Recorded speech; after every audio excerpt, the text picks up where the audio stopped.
faut pas relancer l'économie à tout prix et vouloir faire plus. Mais déjà, en Chine, il y a 250 coups. Donc ils sont en surabondance de verre et ils inondent le marché. Mais ce n'est pas les Chinois enfin les petits Chinois, je ne leur en veux pas. Mais les grands groupes qui ont investi là-bas, ils savaient bien qu'en investissant là-bas, ils allaient nous faire courir ici.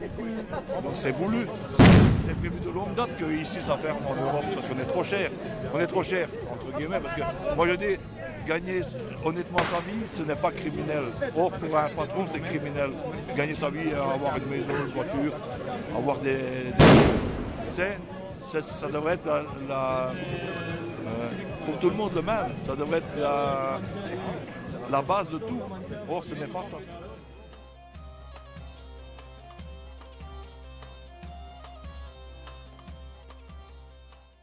Tu travailles à AGC AGC Roux, je suis actuellement. J'ai été muté d'AGC Fleurus, qui était anciennement Spintex. C'est notre 4e restructuration et voire fermeture ici. C'est déplorable pour la région déjà. Donc c'est vraiment quelque chose de très grave. Il faudrait que le gouvernement bouge un tout petit peu quand même, point de vue là. Parce que il n'y a pas que les verriers qui sont concernés, il y a un peu tout le monde. Donc j'espère que la réunion portera ses fruits. On attend.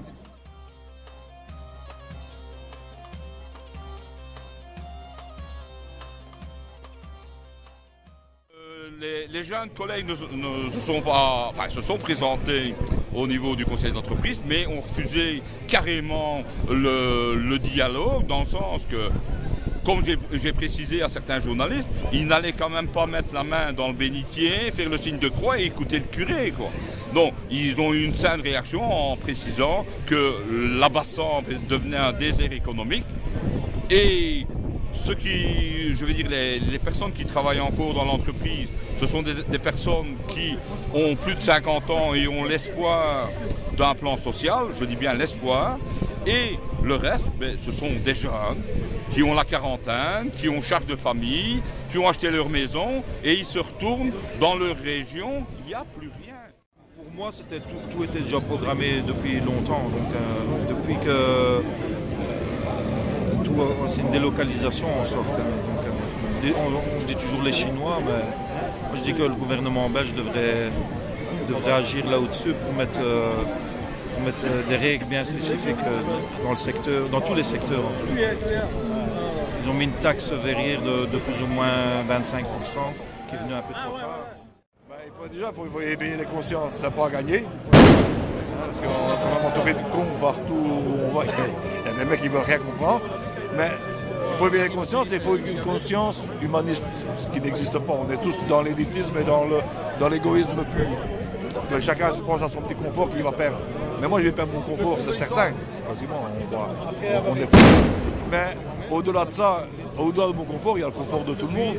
Parce que plus on appauvrit ici, moins on investit dans des maisons. Après, Saint-Gobain, c'est tout droit, mais on n'a plus de... La construction ne va plus, mais c'est normal, il faut plein de chômeurs. Les chômeurs ne vont pas investir dans les maisons, il faut rester réaliste. Et ce système-là fait qu'on va tous crever parce qu'il n'y a personne qui bouge. Aujourd'hui, nous sommes en face de l'Élysée. On espère que nos mandataires wallons vont avoir le courage de se remuer, on espère. Voilà, on attend que nos collègues sortent de la réunion pour nous informer et puis on retournera à nos vœux pieux. Voilà.